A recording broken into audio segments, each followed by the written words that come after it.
Okay. Welcome everybody to the Casa Conejo Municipal Advisory Council meeting for Wednesday, November 17th, 6 p.m. This is our regularly scheduled meeting. I call the meeting to order as we speak. We're going to I'll do a roll call. Roll call. Ed Villa Senior. Here. Richard Gaz. Here. Cecily Rock is not here. Chair Horn. I'm here. Sorry, Wendy Zimmerman. Here. You have a Z in your last name. That would be To ask Ms. Nyer to unmute. And call Ashley Nyer. Welcome, Ashley, and we're gonna spend some time with you in a moment here. Yes. We're going to call this meeting to order and start with our flag salute. Venice, can you present us with an American flag? Oh, on top. Everybody stand and join me, would you? And begin. I pledge allegiance to the flag of the United States of America and to the republic for which it stands, one nation, under God, indivisible, with liberty and justice for all.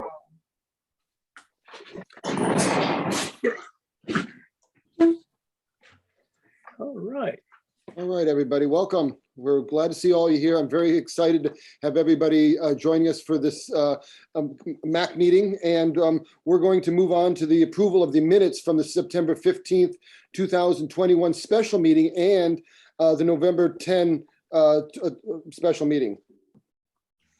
We have September 15th to talk about first. Does anybody have any adjustments or changes that they'd like to make to the draft minutes from the September 15th MAC meeting? no comments. No. Anything there? Well, then I'll entertain a motion for approval. I'll motion to approve the minutes for September 15th with no changes. I'll second. Richard. Okay, I'll do a roll call. Ed Villa Senior. Yes. Richard Gaz. Yes. Wendy Zimmerman. Yes, Chair Horn. Yes. Okay, passes 4-0. We have a second minutes to approve, and that was from our special meeting from last week, November 10th, in which we drafted a letter for the redistricting issues. Thank you to Wendy for that. Anyone have any comments or adjustments on that particular piece of nice writing we did there? No. Well, then I'll accept a motion for approval of those minutes, please. I I'll make move a that we motion. approve the special meeting minutes. Oh, Okay. Wendy made the motion. Richard made the motion. Wendy, Oh. do you want a second? Very Second. good. Okay. Okay. Okay. Ed Villa Senior. Aye. Yes. Yes. Yes. Wendy Zimmerman. Yes, Chair Horn. Yes. Thank you. All right, so we've gotten through our minutes here. On the agenda review, I would like to switch item 6 and item 5, where we welcome our Newbury Park High School student representative before we have public safety reports. I think I'd like to do that. And I'd also like to go down to information item 11C, the report. We're going to be calling this the Borchard Wetlands Ad Hoc Subcommittee. In future agendas, I'd like to call the Borchard Wetland Ad Hoc Subcommittee. And that's how we'll title that report from our ad hoc when we get to that one. Okay. Okay. Anyone else have any suggestions or changes to the minutes? No. No. Then the minutes, the agenda, excuse me, the agenda is approved. And we are going to move on to what was number 6, welcome of our Newbury Park High School student representative, Ashley Nyer. And Ashley, please welcome, and would you just tell us how you pronounce your last name? Yeah, sure. I'm Ashley Nyer. Nyer. Yeah. Got it. Well, let me tell you that we're really excited to have you here. There is a little bit of history with this thought. We're not the first municipal advisory council to have a student member, but it was an idea that is long overdue. We welcome your input, and we would love to hear maybe a little bit about yourself and your what's happening for you at Newbury Park, please?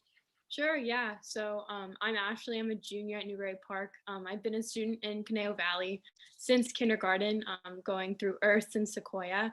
My mom is a teacher in the Conejo Valley, working at both Earths and now at Walnut. My dad is also a teacher at Malibu High School.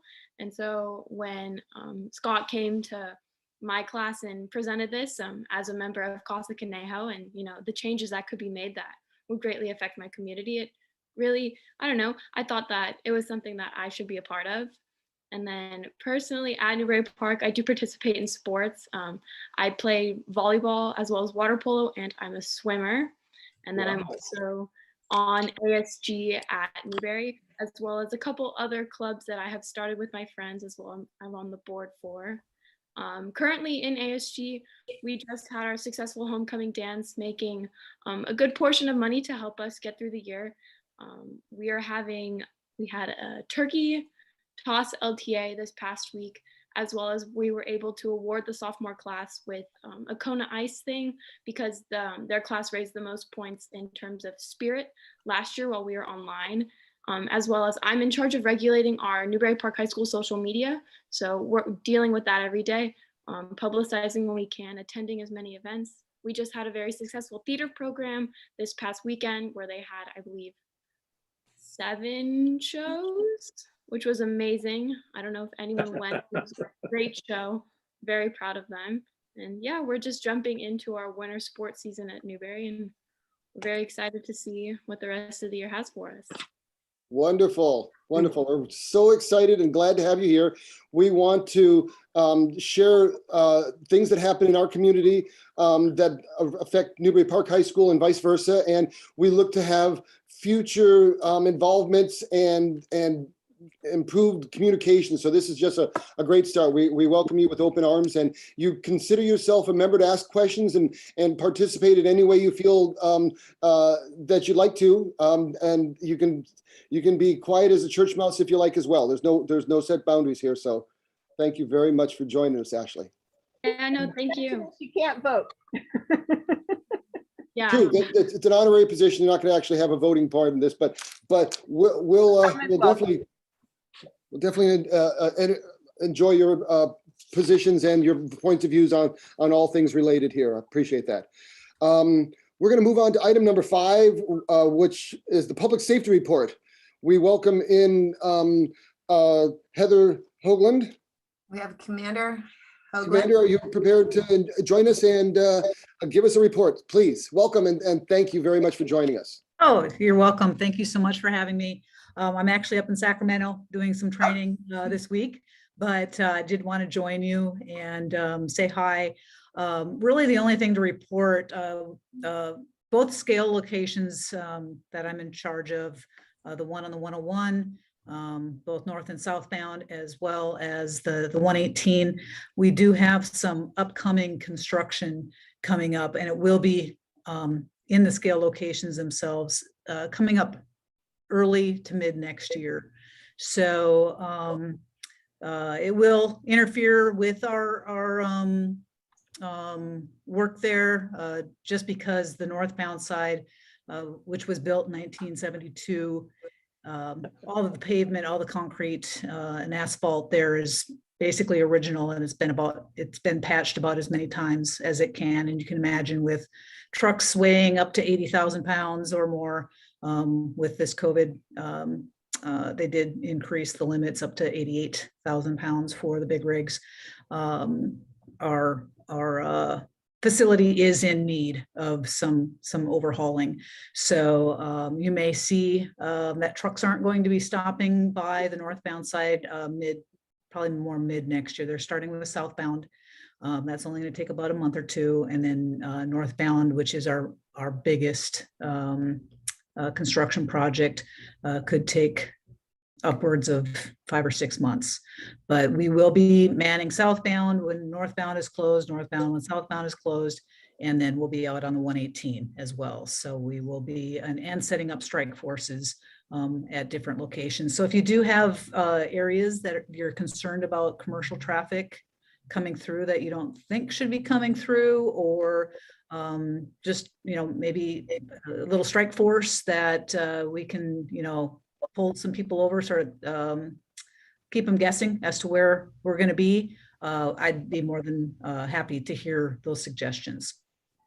So let me see if I can, because to get up to speed on this, both weight stations at the top of the Conejo grade are long overdue repairs, and that they're going to be started by May of next year with the southbound version, the one that's heading from Newbury Park over the hill. Right. So southbound is going uphill Okay, from oh, Conejo. southbound. Okay, got it. Right. So southbound will go first, and they're planning it starting in March. However, until I see a shovel go into the ground, I'm not going to say that it will. It was actually supposed to start at the end of November, and it's already been pushed to early next year. So that's why I wanted to let you know about it. But again, with the bidding process and contractors and plans, things do get delayed. So southbound is going to be the quicker one. It's only going to take about a month to a month and a half.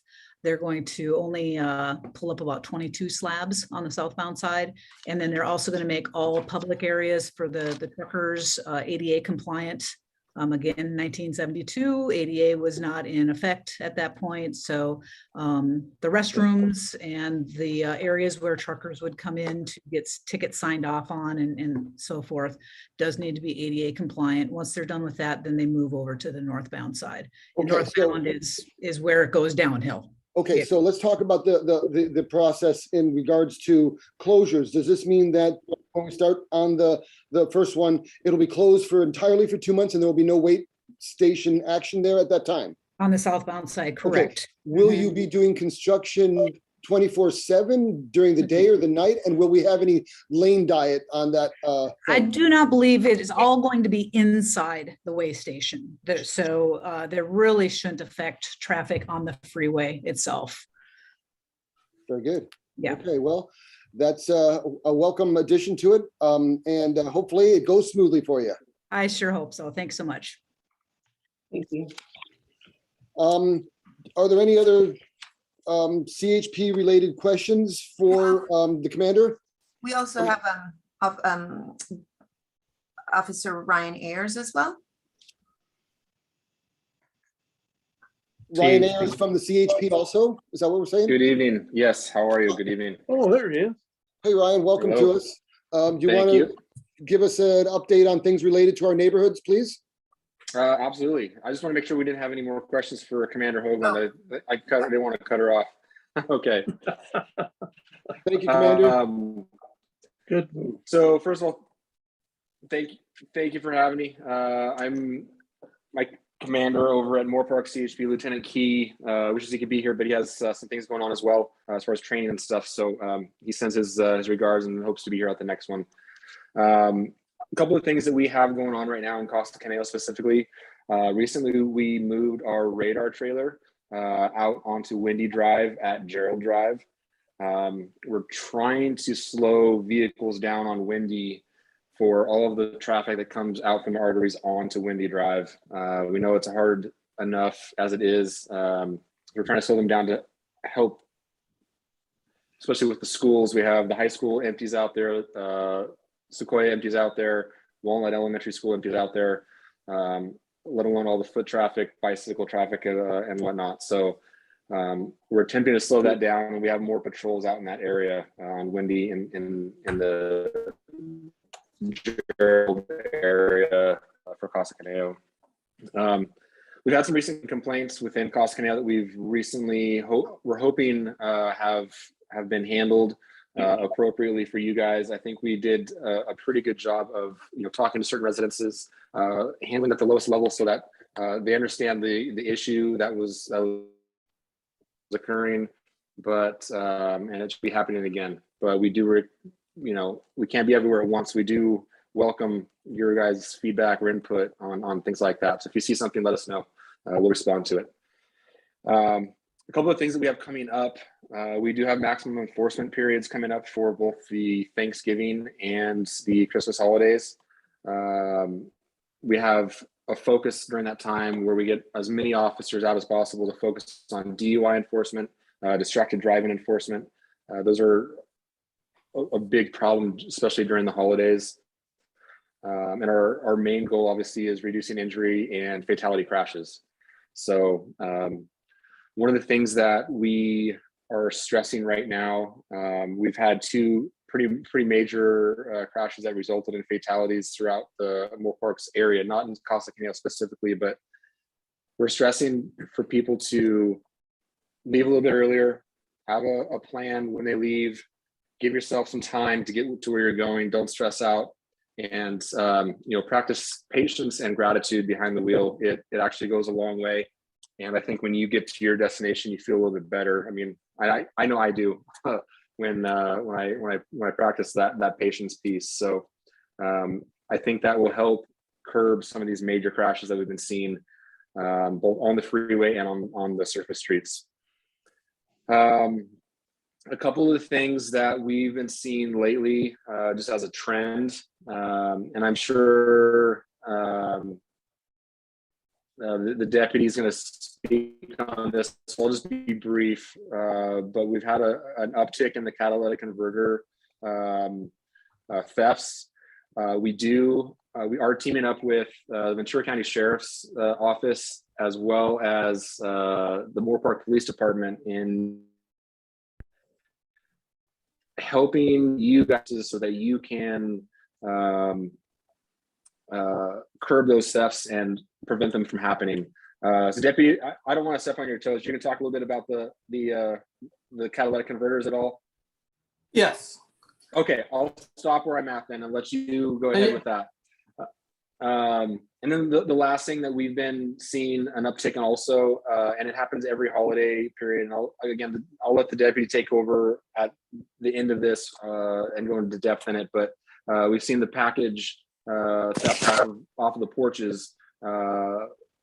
We actually just recently had two apprehensions separate. One was a catalytic converter apprehension, and another one was a package theft apprehension, where they just, they swipe them off the porches. So anytime you can keep your gifts, whether it's in a car that you just went out and purchased, say you're staying at a friend's house for the holidays, or family members, or shopping, going out to dinner afterwards, if you can put those in the trunk, keep them out of sight, somewhere that is not going to be tempting for a thief to go in there and try to break in your car. It's just, if it's out of sight, they have no reason to go in there. So it's something we like to talk about. So other than that, we haven't had any major issues in Casa Conejo specifically. It's been pretty good. So if you guys have any questions for me, I'd be happy to field those. I have a question. Sure. Okay, I've been running around changing devices and changing rooms trying to get reception, so I wasn't sure if you could. You're coming in and out, Our Roseanne. son-in-law rides his. You're kind of cutting in and out a What? little bit. I cutting know in and I out a little can't bit. I can't get reception anywhere. That's all right. Is that at all better? Go for it. Try it. Yep. Okay, our son-in-law rides his bicycle in Newberry Park, and on Sundays at the Mormon Church on Kimber and Wendy, they park in the bike lanes. Sure. They have a big lot, but they park in the bike lanes.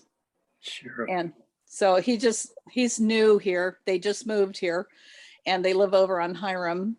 And so he just Sure. was pointing that out to me, and I said I would bring it up. Absolutely. No, we appreciate that. So a couple things on the bike lanes. Certain bike lanes have different rules that we can and can't enforce. So in Newberry Park, especially on Windy Drive, you'll see two separate lanes, one for parking where people can park, and there's a line where they have to park within that line.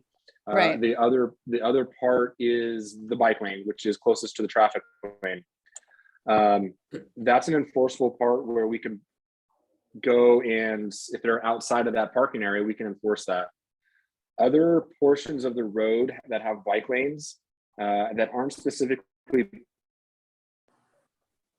parking, we have a little bit harder time enforcing. Ryan, please repeat the last thing you said. You reason froze up on us. being, Go back a couple of sentences, please.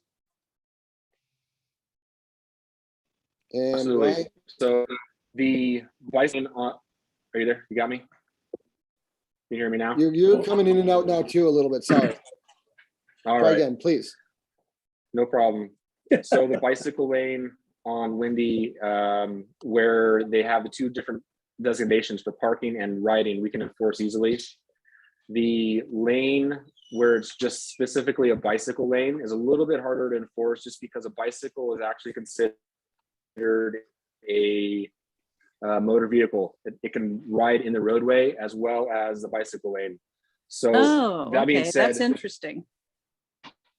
yeah, we like to keep those for bicycles, obviously, for obvious reasons.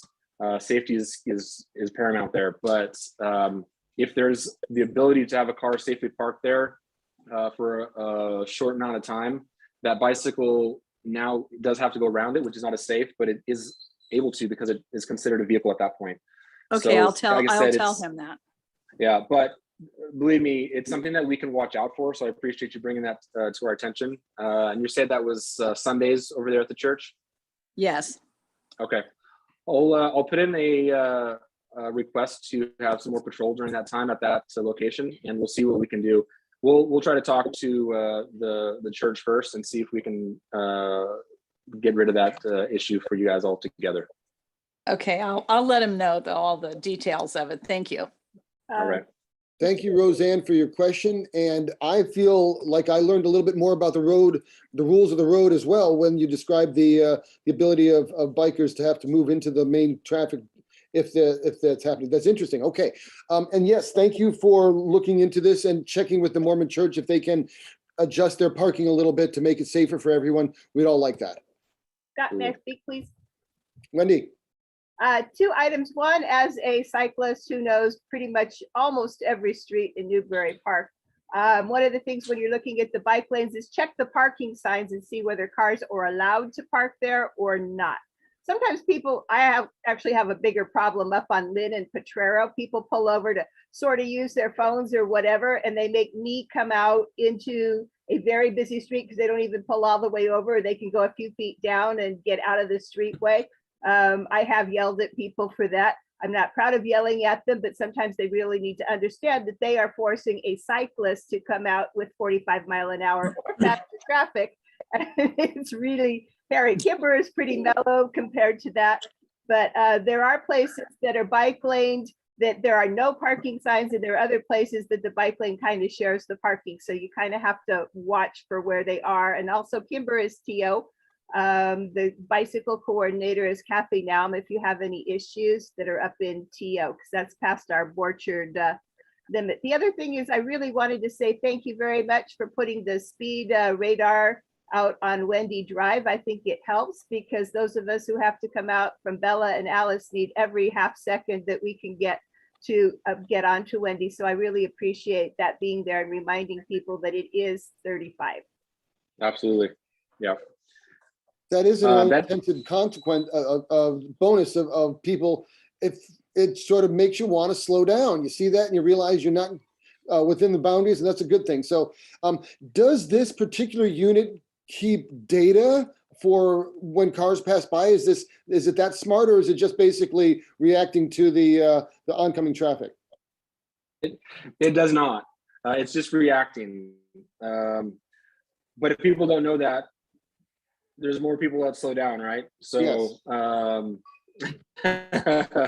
Yeah, this specific unit is one of our older units. It does not track specific cars or specific times, and it's not retrievable. It's just a visual reminder. And like you said, every half second counts when you're coming out on those streets, especially when they're unregulated without lights or stop signs. So, yeah. Well, so then we're recognizing a bonus for this thing. How long are you intending to keep it in our neighborhood? So we have one of these for the Moore Park CHP office, and we try to share it evenly throughout all the unincorporated areas. We try to hit the high traffic areas, obviously, the most. So there's going to be places where we get requests for it, and we're just not going to put it because it's not equitable, and it's not going to have the effect, the needed effect. We will go into those neighborhoods and patrol them, but having a sign there for multiple days isn't the answer. So we share this throughout the county. We had it over in Oak Park last from, I'd like to keep it there for at least the next week or so. I think in that time, people get a good visual reminder of, yep, this is a slower zone. It's there's residential areas on both sides, and that there are cars pulling out of these driveways, these artery streets onto Wendy, which is an easy way for us to slow people down and keep people safer if they're going slower. So, yeah, absolutely. We fully agree. Great work. Good. And yes. Is there anything else you'd like to report on from the CHP side, Ryan? Yeah, like I said, we're just those main points. Other than that, been pleasantly patrolling the Casa Conejo, and it's been quiet, so that's good. We're gonna keep it that way. Knocking on wood right now. So good to hear it. Well, we do appreciate you guys and all that you do, and you gals as well, and that we're very thankful that you're part of our MAC, and we look forward to seeing you again after the holidays. So have a nice Thanksgiving and beyond. Scott, we have a Senior Deputy Kevo from the Sheriff's Department as well. Oh, very good. Our next representative of law enforcement, join us, please. Well, thank you for having me. Welcome. I'm new to this MAC group, and I recently took over for Senior Deputy, now Sergeant Chiramani. But just to echo what Officer Ayers was saying, yes, we've had an uptick in the catalytic converter thefts. I think in October we had 8 in the area there in the Newbury Park area. I think this past, not the weekend that just happened, but the weekend before, there was another group that came through, and they were actually apprehended. So they're going through the process of the justice system.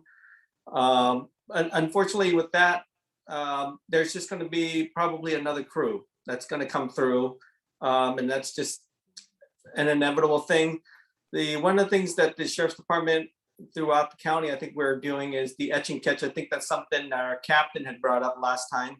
And also there are plates that you can have installed on the bottom of your car to cover your catalytic converters. I checked with a couple of the shops locally in town, and they are doing those. So that's something that people may want to take a look at. I know there's a cost to it, but I think if you weigh the cost of the installation of the plates to cover your catalytic converter compared to the replacement of your catalytic converter, it's probably about half to a third to a half of the price. So economically, that may be more feasible. And also following up on Officer Ayers' report as far as the thefts from cars and stuff like that, it is in fact this time of the year. I know in October, I was running the numbers prior to the meeting. I did it to the first week of November, but the majority of the thefts from vehicles came from unlocked vehicles. So it's just a common practice, just lock your vehicles, not to leave valuables inside your vehicles, and hopefully that'll deter that, because they just basically walk up and down the streets and just check for unlocked doors.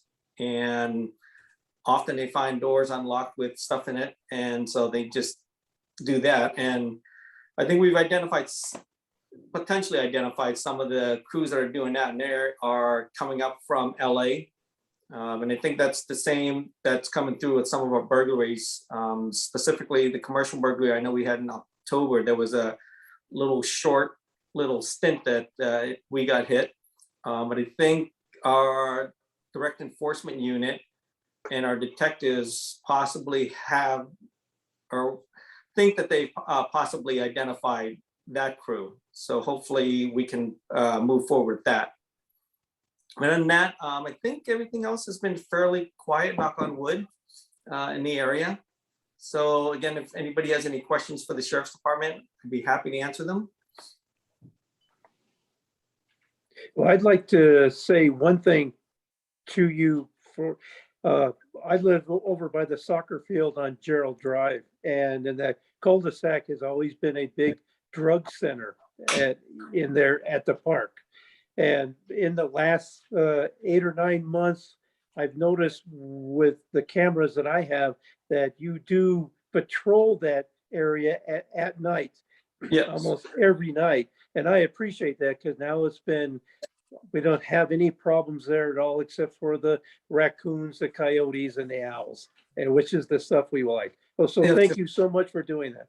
You're very welcome, sir. We'll try to keep up there and keep coming through the area. Roger that. Thank you. And I apologize right off the bat because I can only identify you as Shayna's iPod. I Yes, apologize. Please, it's for my record, sir. Who are you again, please? It's Kui, and it's spelled Q-U-I, and last name is Bo. And yeah, I'm not as technical as my wife, so I have to borrow her iPad. Welcome, Quay. We enjoy reports, and if you're going to be part of our MAC in the future, we welcome you with open arms, and we'll recognize you in the future. Thank you, sir. I appreciate it. And then if you don't mind, I have another appointment if I may be excused, if there's no other questions. Any other questions from any of the MACs or anyone in our gallery who'd like questions for the sheriff's office? Negative. Looks like we're good here. We really appreciate you visiting, and go ahead and take care of what's next. Thank you, sir. Good night. Thank you. Thank you. Do we have any other representatives of law enforcement to share with us? Any reports? I think we're up to date, though. Yes. Okay. They're fine. Yes. Completing that completes our public safety Thank you. report, and we're thankful Okay. for them and all that they give us. Let's you see something strange, you got to report it and let us know what's happening out there. And we also know that when people come to this committee with issues, the CHP and the police, they look into these things, and they ask and they give us a report back. So representative government at work right here. I think this is a great thing that we have going here. I'd like to throw out the idea is if we could have a representative from the fire department perhaps come once in a while. I threw this idea out once before. They're not nearly as every day, but it would be kind of nice to have a sort of like a scheduled visit from fire department. Is that something that's allowed and we could maybe schedule for the future?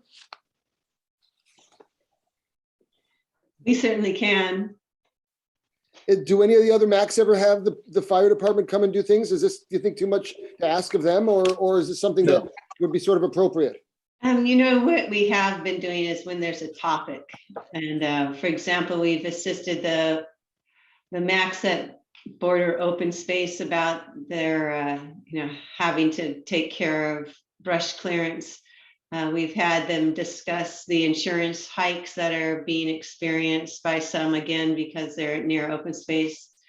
One has a fire station they were doing work on. So it's usually topic specific.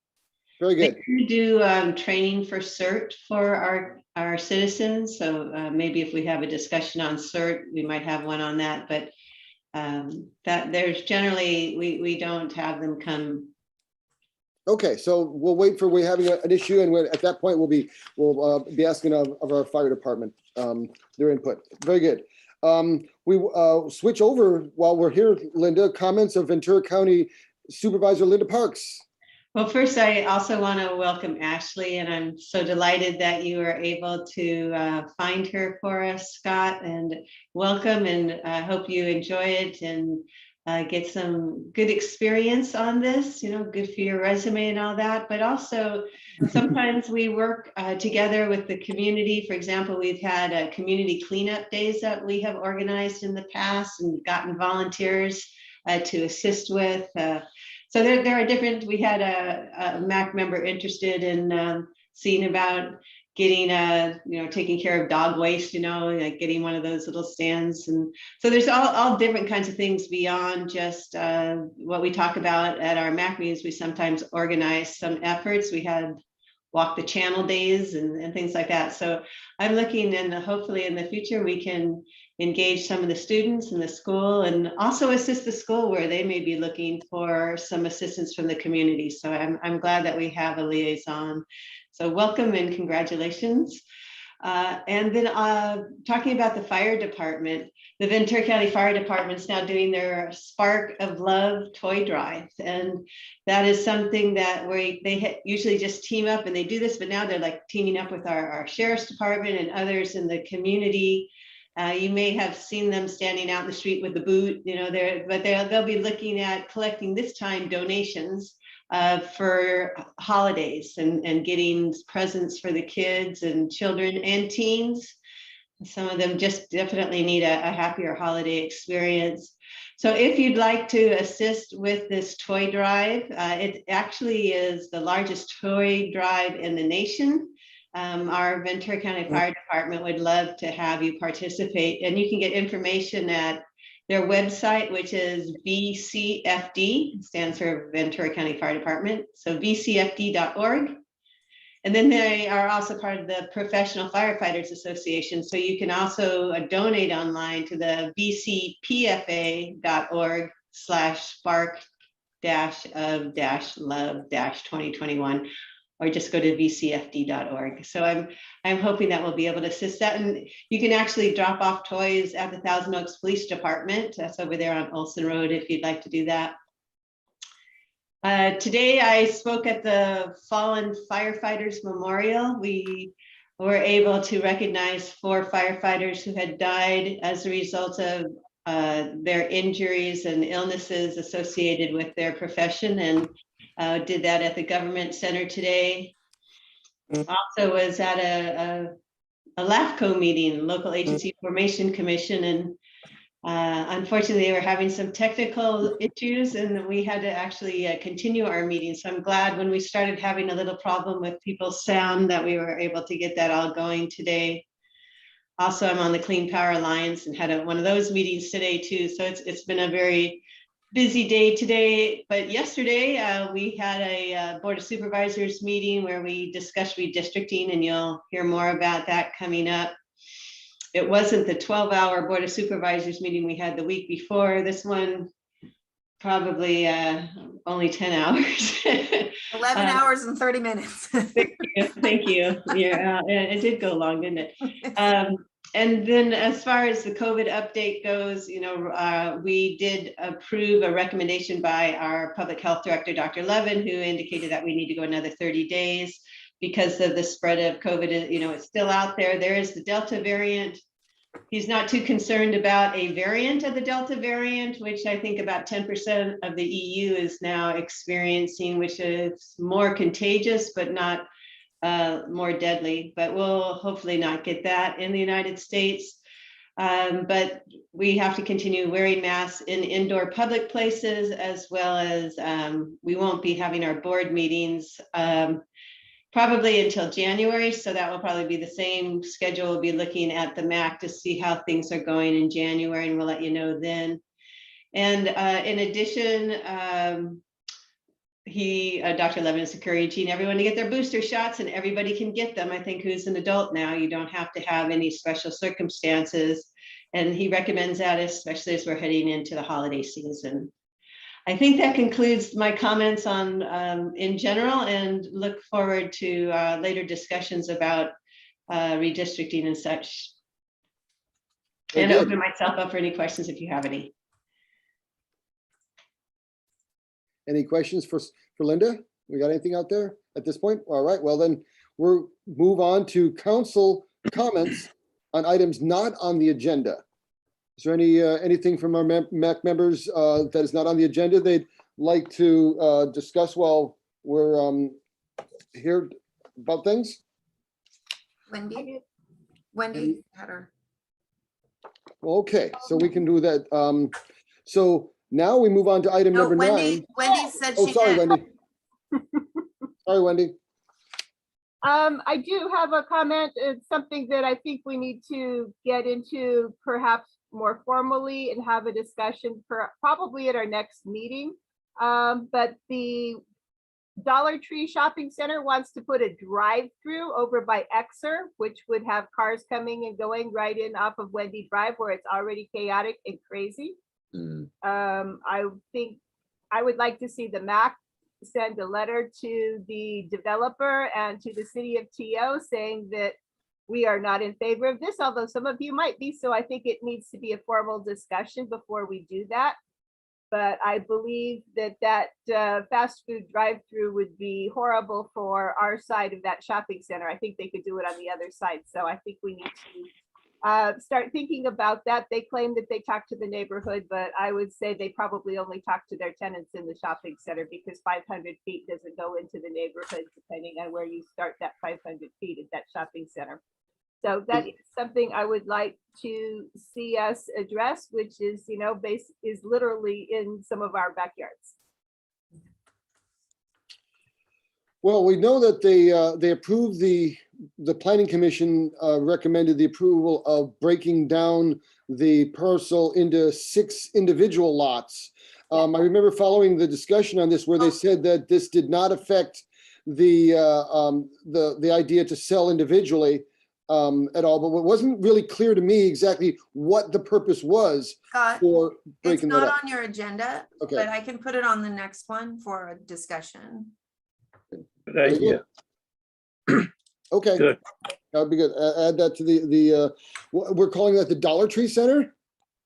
I think that's a pretty recognizable name for it. It's got a Very good. more official one. Oh, very good. I think we all know it by Dollar Tree. Okay. Very good. And we're looking now to see if there's any more comments on items not on the agenda from our committee. If not, we could move on to public comments on items not on the agenda. If anyone has a public comment, please raise your hand. I have one from Sean Maradian. I am asking you to unmute, please. Good evening, neighbors. Sean Maradian. Hope everyone's well. Welcome. Neighbor. Just want to bring something to this Mac's attention that took place on Monday. Mr. Horn had mentioned that, if you see things that should be reported, and I know that, things of environmental and species are very important to you guys. So on Monday, there was a post on Facebook that went viral, which triggered the Santa Monica Mountains Conservancy to be called out, Fish and Game, the police department, because there was a crew working in the flood control channel in the Casa Conejo unincorporated MAC area. Folks thought that our company was doing work out there, and they sent everybody out. There was fish and other types of species being removed from the channel and killed, apparently on video. We got notified, and we came to find out that it was actually work being done at the request of the county and the County Watershed Protection District. I wasn't sure if you're aware of it, but it went viral. There was over 100 comments, and I just wanted to make clear that, this had nothing to do with our company or anything to do with our property. I think there was some maintenance work, but it's something that you guys care about. I think that it's important that maybe you should be investigated and perhaps looked into why it took place. Sean, what was the date of this? Monday, the 15th, and there's a post on Facebook that you could see the recording of the fish and animal life being pulled out of the county channel and literally just killed right there. So I'm surprised that this Mac wasn't aware of it, if you're not. Thanks for bringing that up to our attention. We'll look into it. Thank you. All right, so we have a viral video to look at Monday the 15th in the channel in the south branch of the Arroyo Conejo, as we call it. Any other? I didn't see it, and I don't belong to Facebook, so I would need someone to share the video through another source so that I could look at it, please. All right, well, I can't access it if it's just something on Facebook. well, I'll tell you what, this may be then one of our things for our new member, Ashley, to give us a bit of information about, since she is a social media coordinator for Newbury Park High School, perhaps we could see what information she's found out about that. So I will I'll speak with Ashley about that when we get a chance, and we'll see if we can. Scott, we have social media on our agenda later. Yes. All right. I think Mr. Maradian can just send you the link. Oh, he's There it is. included in the, thank you. All right, way to It's go. in the chat, so, Way to go. Okay. I won't. Boy, be that's a able- modern world for you and work. Way to go. I'll see what I can do, Wendy, as far as getting it to you in another medium, if you can't do Facebook. Yeah, if it's a private Facebook account or requires membership in Facebook. I'll see what I can do for you. Okay. All righty. Are there any other public comments on items not on the agenda? Then we can perhaps move on to our advisory item number 10. And item 10A, the City of Thousand Oaks wastewater rates for unincorporated areas. As you know, the Casa Conejo area being unincorporated is still part of Thousand Oaks wastewater rates, and we are tied to their specific rates that they do to their city as well. And we have a report on this? Denise knows. Yes. Sorry, I was trying to, there you are. Oh, there, I have Mr. Yes. There you go, Nader. Nari Dari, yes, I'm the Deputy Public Works Director for the City of Thousand Oaks. And Benice has asked me to come and join and go over any questions that may exist regarding our annual rate increase that's coming up for our wastewater rates, which, as Scott mentioned, this portion of the Newbury Park obviously is still topographically connected to the entire city, and definitely is part of our wastewater collection system and our wastewater treatment plant down at the Hill Canyon. So obviously, you guys are served by the city for wastewater service, and I provided some of the background and information, links yesterday, I believe, and I think they were distributed, but it's a lot of information, so I'm not sure if anybody was able to read up on it or has any questions about it. If you like, I can spend a couple minutes just briefly going over it. I have some slides I can show if you like, so I'm just kind of here for however you'd like it to be presented. Okay. Wendy. My reason for bringing this up to the MAC is that we are being charged more for our wastewater than citizens in TO are being charged. And it's based upon my research, both the federal law and California state law says that all of the customers in the wastewater district have to be charged proportionately. So you can't charge us more just because we don't live in city limits than other people. So I really think our wastewater should go up even less than TO's, and we should be paying the exact same fees that the people in TO are. So where was that? What are you, I guess, referring to there? On the federal law, it comes. No. I mean, on our rates when you received the rate increase. Like TO gets 3 and we get 3.4% increase, and we already pay more for the same water and the same service, and you're not sending water any further. We were actually here and you guys tied into what we had. So there's really no valid reason to charge people in Casa Conejo or other unincorporated customers that you may have more than you charge people in Thousand Oaks. It's actually, from my understanding of the legal research, not legal to do that. You have to charge everybody proportionately. Otherwise, you are discriminating against us. And that just really is not right. Everybody needs to get the same rate, the same increase across the board. A customer is a customer is a customer. All right, Nader. Yeah, I mean, and that's So what about that? Well, this is the first time that question has been presented. So I'd like to have the opportunity to, be able to evaluate that and then report back to your board. Okay. But let's go on to the philosophical question about charging more. In theory, shouldn't we just be paying the same amount as everybody else in TO? That's what the law says. And then why have we been paying more, I guess is the question then. If we were paying, have we been paying more all along, Wendy? Okay, Yeah. Nader, we got two questions then. Why? To be getting rebates, frankly, from the city. Okay, so let's do this. We've posed the question. I'll let you go ahead and do your research and come back with a good answer for us. You can speak to the water issue in general if you'd like now to give us a rundown of how the situation works. I do know, and correct me if I'm wrong, that the city has moved to change it the billing from a month, a remittance envelope situation to now on our taxes for people who are homeowners. Is this what we're also talking about?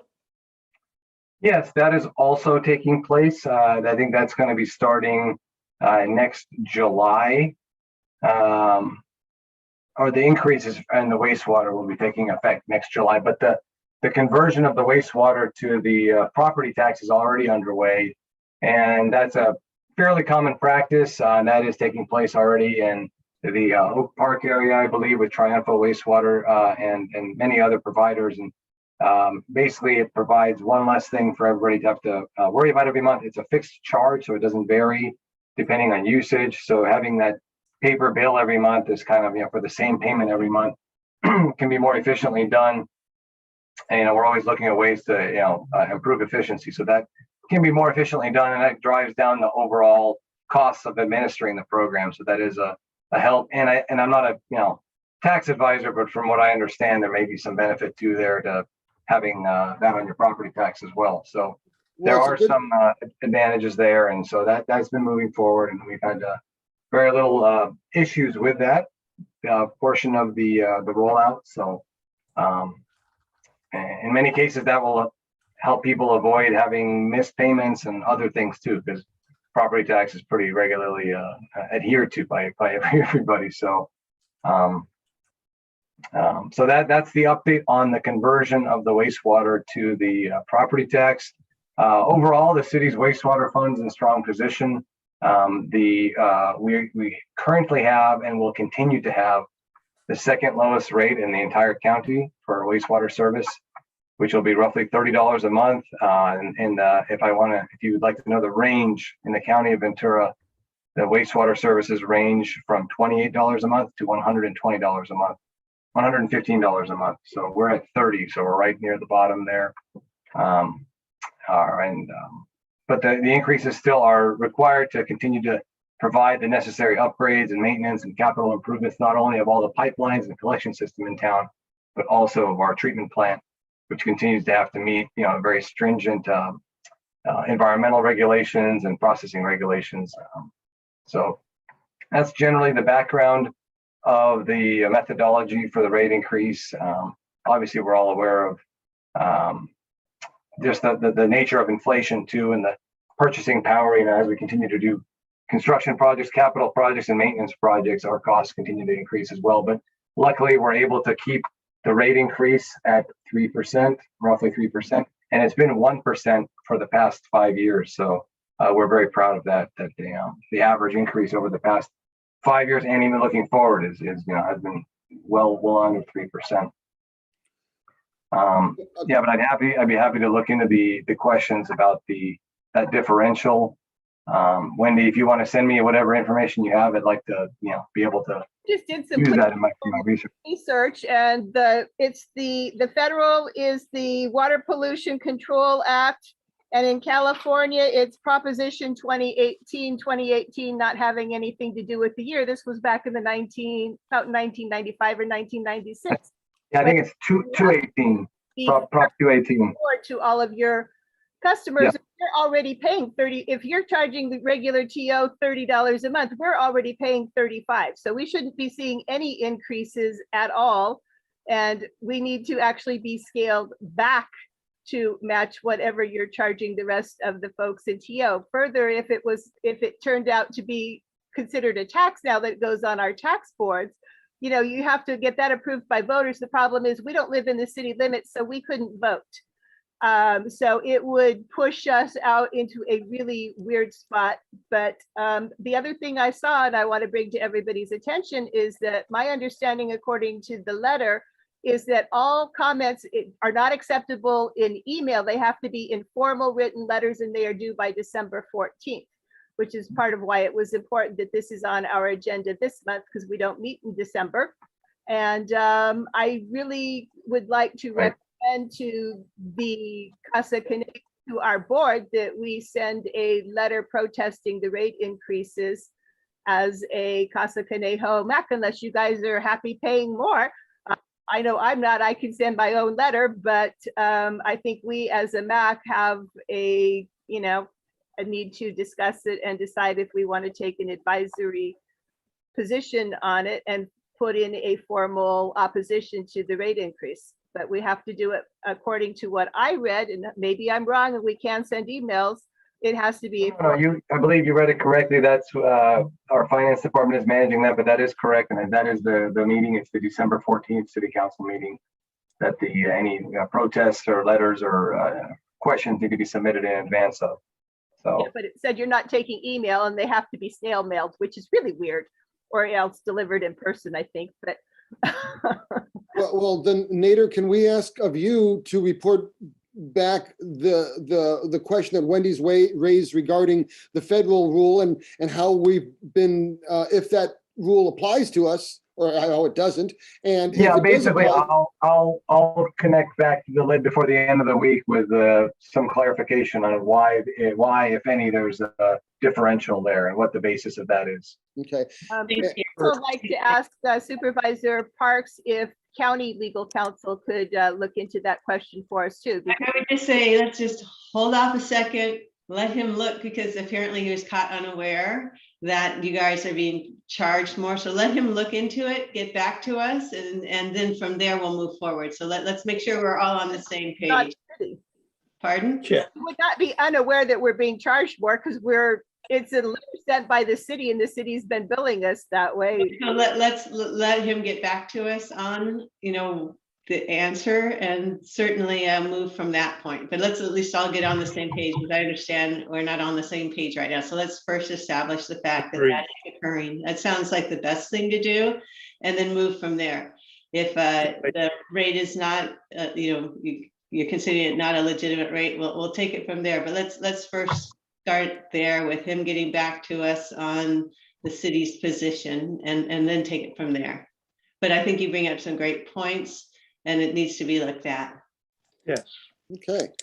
Well, very good. So Nader, I had one last question. You indicated that there was substantial savings by going from remittance envelopes and paying monthly to being incorporated into the property county tax billing. Yeah.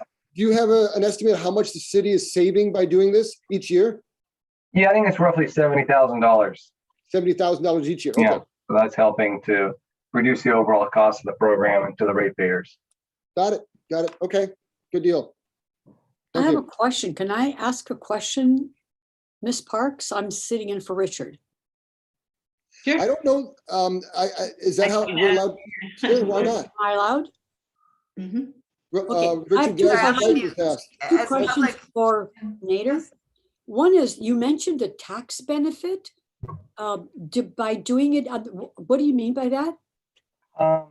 Now that your wastewater rates are on your property tax bill, again, I'm not giving tax advice, but from what I understand, if you may be able to deduct your property taxes in some fashion from your state and federal income tax. Well, I think you better look at that, because you can deduct your property tax, but not your wastewater. My other question was, have you thought about what hardship that does to people that have a limited income, all of a sudden to have this lump sum now with their taxes, rather than when they could do it a little bit at a time monthly? I mean, that could be a real hardship to older people and people that have, a limited income. Just a thought, doesn't make any difference, but I don't know if they gave that any thought to a lot of people. All of a sudden now they have this chunk that comes up with their property tax in addition. Yeah, that's, it's a roughly, I guess, $200 every 6 months versus the 30 every month. So it's, and in relation to the property tax itself, it's relatively modest amount, and compared to the couple of thousand that is probably on the property tax bill. So that was considered, but I think with the advantages outweighed any of the drawbacks there. Advantage of not having missed bills, and the time savings for everybody, not having to pay that bill every month, and being able to just have it paid automatically when they pay their property tax. I agree. Okay. Thank you, Nader. Thank you. I will circle back in a day or two here with Venice, and we'll go from there. Yeah, and then we can forward information to the MAC, so when you in a timely manner. Yes. Thank you. Thank you very much. We really appreciate the input. You got it. Take care. All right. Very good. All right. Ground pretty good. So we're on to our second advisory item, 10B, update of the Casa Conejo MAC milestones. And if everyone was a chance to take a peek at this, is a quite an interesting thing. Could I have a little bit of background on this and presentation, perhaps? I can just let you know that previous MACs have helped us put together this list. It probably originated out of our office.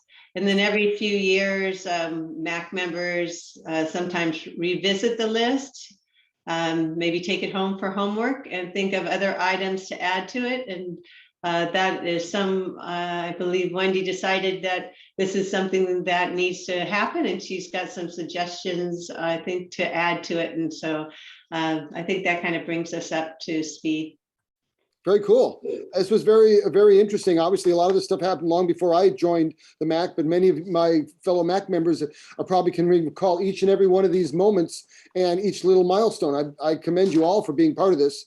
And if we're talking about spitballing and suggesting other things, it seems like the advancement we did with Granny Flats for Casa Conejo and the ADU issue perhaps could be a milestone for us to help in our small little way to alleviate the housing crunch.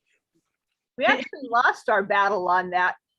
It might be that you would like to take this home for homework and Very good. come back with suggestions, and that's just one way to do this. Well, then let's. Doing it off the cuff. A couple Excellent. of things I'd like to bring up. One, the reason I looked at the milestones was because I was trying to find out when our MAC was formed for the letter that we just sent to the county, and I couldn't find that information. So I think that is actually milestone number one, is that we came into existence, and I believe it was September 2008 or 2009. I would also like to see some of these have years and go in kind of a chronological order, not just kind of, well, these are various things at various times that happen, so that people have something of a timeline.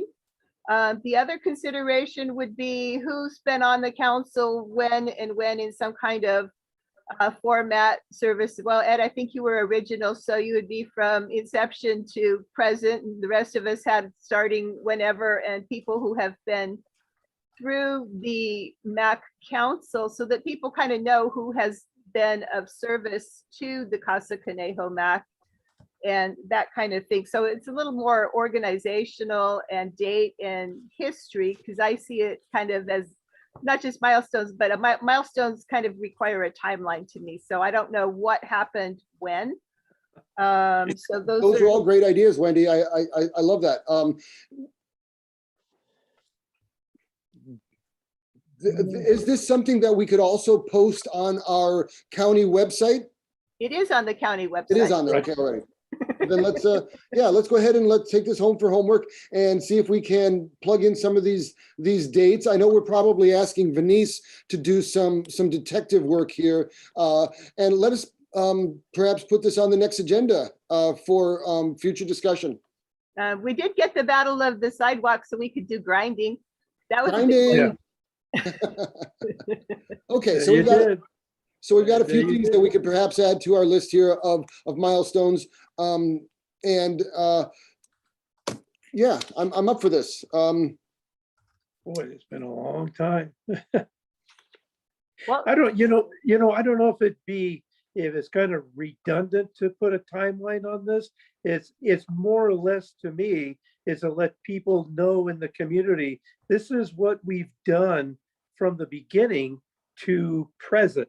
And I don't know if it really is really important to have a specific date for each one, but to state that this is what we have accomplished in the time between 2009 to present. Because I don't think a lot of people don't even realize that street sweeping began when the council began, when our MAC council began, is what we did, and a lot of these MAC signs. So I don't know, but it's a good idea. If it works for you, that's fine with Yeah, me, but I think it makes nothing's it a redundant. more useful document to know and have the history with it, even if we just do it by year, not exact dates not required, but by year. In 2009 we were formed, in X year we had the sidewalks, the Gerald signal went into place. That was during my time. Or when it became active, those kinds of things, put the years in so people kind of realize it's the process, and we do have it in chronological order and reference for it. And if it comes up again, we can say, well, 10 years ago we did X, or now it's time to do Y. Okay. Wendy, I think, if I remember correctly, when we did the Board of Supervisors meeting in Thousand Oaks, did you present? I want to say you had presented at that time some of the milestones. Right. I did have So some you of might- that put yeah, together, but I and- know that I had years and everything. No, else. but they would be things we could add to it. So you. Oh, well, I'll have see if I can find that letter. It might not be on my current computer, but you might have it. So I will also look for it. How's that? Yeah, I don't know if I ever had it, but we could always I'll look I for it. shared it. we'll find ways to. I will look for it. Yes. Sounds good. Okay, well, I will work my memory banks and reminisce about each of these specific items on here as well. And I think this is a good little trip down memory lane, and milestones for the MAC are a good thing. So we'll pick this up again next meeting. Right. Just as long as everybody knows that if it wasn't for Supervisor Parks to be the lead on this, the beginning of this, hardly any of this would have ever happened. So because she took the lead and used her persuasive powers to be able to get this stuff to work, I want to make sure that everybody knows that it was because of Supervisor Parks putting this together and making it happen. It's a good thing just too. were there. If I could just say, I wouldn't know what to do unless you let me know. And that's what makes it such a good partnership. And with all the MACs, and it's a way to get me the information to know how to serve you. We appreciate Roger. that. It is so good to have a team and a place to have our voice, as we expressed in our last letter and things to the council, because those of us who are unincorporated, we only have the Board of Supervisors. So if we don't have a strong district person representing us and helping us, get through at the Board of Supervisor levels, we can't get anywhere because we don't have an intermediate level. So it's great that we have the partnership and the chance to, work together and try to get it to be the best for all of us. Absolutely. Correct. One, and I guess we'll add we'll talk about this when we reconvene. Right. All right. Okay. So with that in mind, and our creative energies focused, we're going to switch to the information items. Information item 11A, update on the Ventura County redistricting. Can we have a report on that, please? Sure, and while I report, I know Venice has the map that our Board of Supervisors approved unanimously last night. Woohoo! And I think it's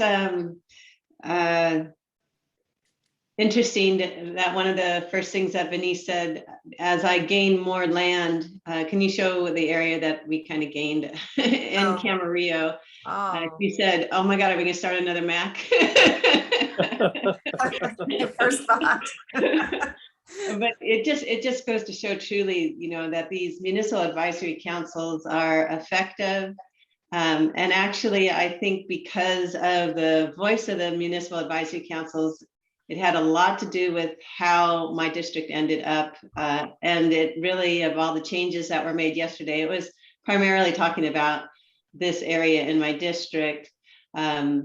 Because, for example, they wanted to take Somas and put it over in Supervisor Huber's district. But because it was a MAC, we wanted to make sure it had the whole boundary of the MAC. The Oak Park MAC weighed in, the Casa Conejo MAC weighed in. There were maps that definitely took Casa Conejo and put it out in Camarillo in a different district. So it was nice to have that voice there. Same thing with Santa Rosa Valley. That was one of the maps that our Board of Supervisors received from our staff on Tuesday as their recommendation. It put the Santa Rosa Valley map out in, I think it was Supervisor Huber's district, was it? Yes, as well as Supervisor Long into my district because they didn't know where she lived. It's not one of the elements, but it was kind of interesting when you know what's also going on behind the scenes is we could have had 2 supervisors in my district. So this is what you're looking at, and she's got you focused in on my district. The only real change, what I lost was Bell Canyon.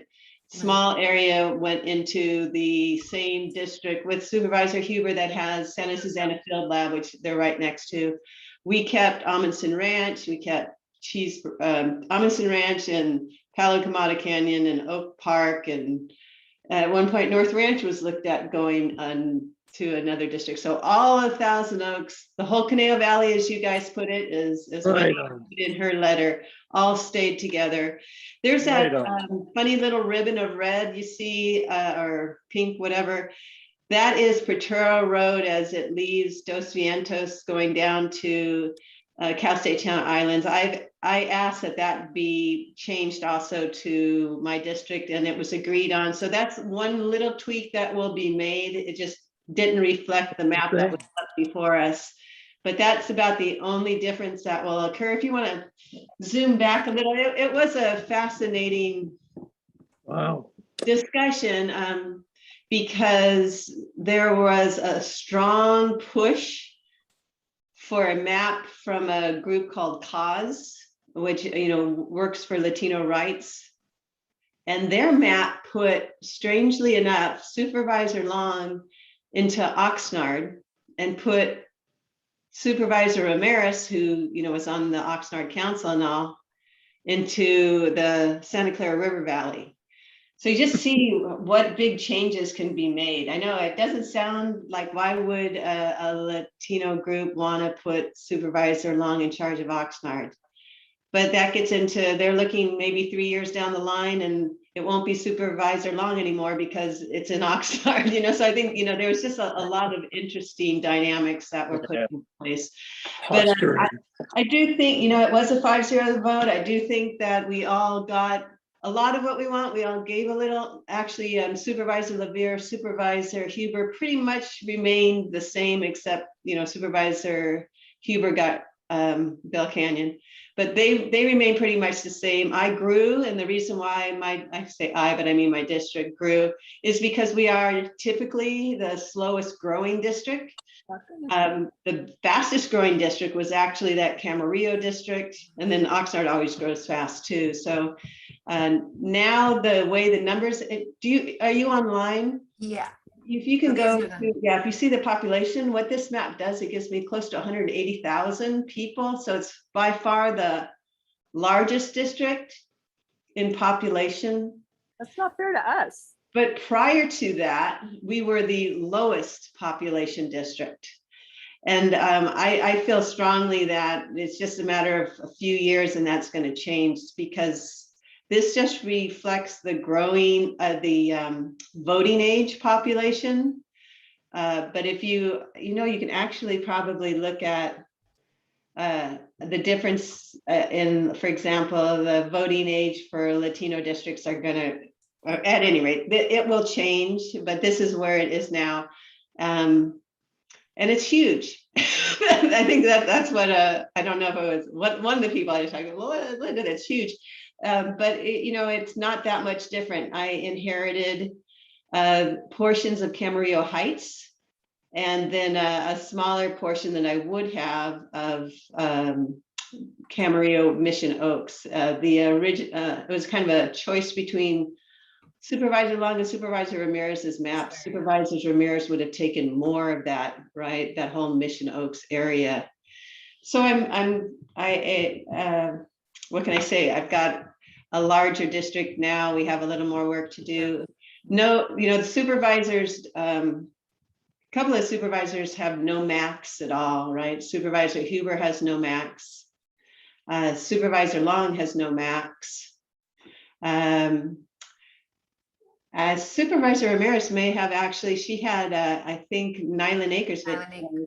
that is now, I think, in Or is it supervisor. I know it's, so she may not have max. So you just realize, it's a different form of government going on out here in my district. Possibly 3 supervisors don't have municipal advisory councils, possibly 4.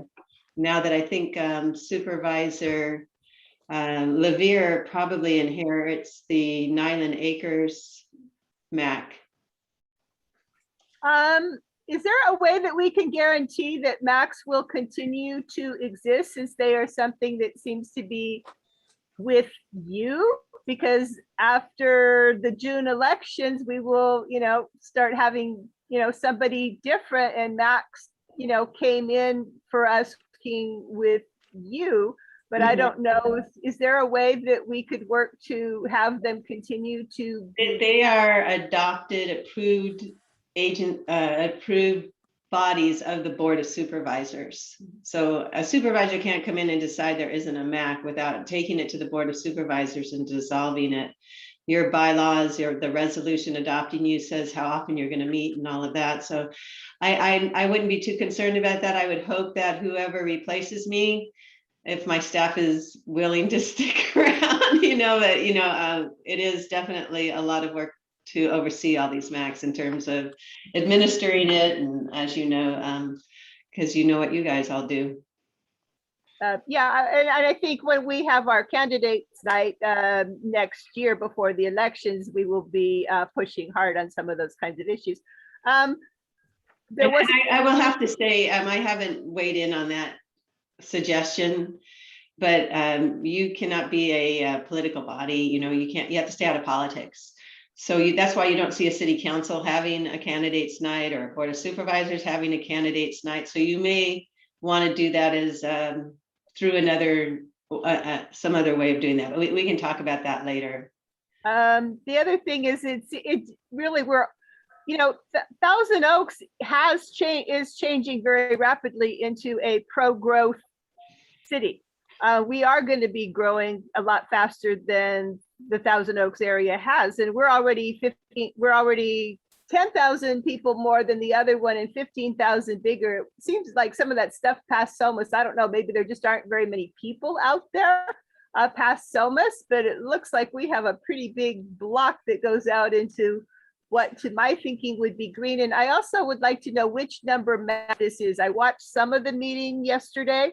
Yeah, if you look closely at the URL on the screen, and Denise can put it up, that's the number 82647. 82647. And so to get to it, if Denise, if you could put that on the chat, how to get and how you can look at this map, and then you can really zero in if you want to look. But if you just go to the internet and type in what's the population of Somas, it comes into about 3,000. So it's not really big. It's just a lot of land mass because people don't live too far out of the town there. But all the stuff is way out of the town. It's so different from us. I think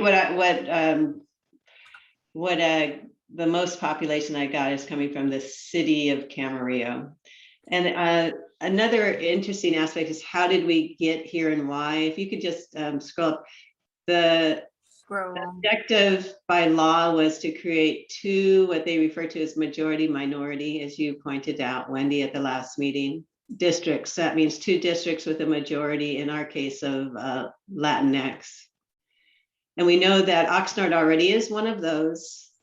And we know that the Santa Clara River Valley is another area with a lot of Latinx population. Santa Clara River Valley being like Fillmore and Santa Paula all the way out to Piru. So, but they're not quite enough population on their own. So it had to take a little bit. So it took a little bit from Oxnard to get to that number, but they couldn't keep all of Camarillo in because it would definitely skew it to a minority again. So that's why Camarillo had to be cut up a little bit. And what this map does, it only splits Camarillo twice. Other maps, it split it 3 times. So that was pretty impressive that they were able to figure out how to do that, I thought, because the consultants were having a hard time doing that. We had over 60 maps, probably close to 80 maps submitted by the community. We had over 800 pages of, information from our public that was given to us. So there was a lot of public input. They put together, I think, like 10 different groups that also help provide input. I'm glad that we do have our max. We've seen how important they were in the general plan update and others, but you all had a chance to get your letters in, and all the max were heard. It honors the desires of all the municipal advisory councils in my district. I want to say it's interesting also that the two majority minority districts, they're also the smallest at 164,000. So they have 15,000 people less than District 2. I would have liked to see that be a little bit more evened out somewhere. It's just so hard to do that. For example, I was thinking, I know it's hard. Somas was a predominantly Latino. It's not. It's predominantly white. Wow. So by just moving, if I move Somas into that area, you think, oh, they're agriculture. No, it all of a sudden changes it. So this district, that teal color, is only at like 50.03 or something, or it's less than 50.1 just to get that majority. So what you bring in to make it larger has to be, reflective of that concern. So lots of people worked on this. I was glad to see it finally, after 20 hours of hearings over the last 2 weeks, get to this point that we got a majority vote on the Board of Supervisors to pass it. And like I said, it doesn't affect too much any of the supervisor districts, except for Supervisor Long's district got impacted probably the most. And then I gained a lot of which she lost. So this is the final map adopted by the board that we are living with for the next 10 years. Is that correct? The vote for this map will be at our meeting in December. Okay. Well, a painful process in the home stretch. Good work, everybody. Yes, it was really nice to find something. And we all agreed that we need to go through a independent commission next time. It will, everyone can, because not everyone's 100% happy, it goes back to, if your process was better, we'd have a better map, but we'll work to do that next time when I'm not around. Well, okay. It will be somebody else's baby at that point for District 2. But I watched some of it, and I'm going through way more issues all over the place, and I had time to really sit and wait in speaker turns for it.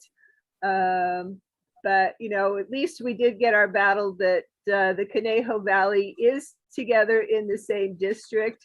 Exactly.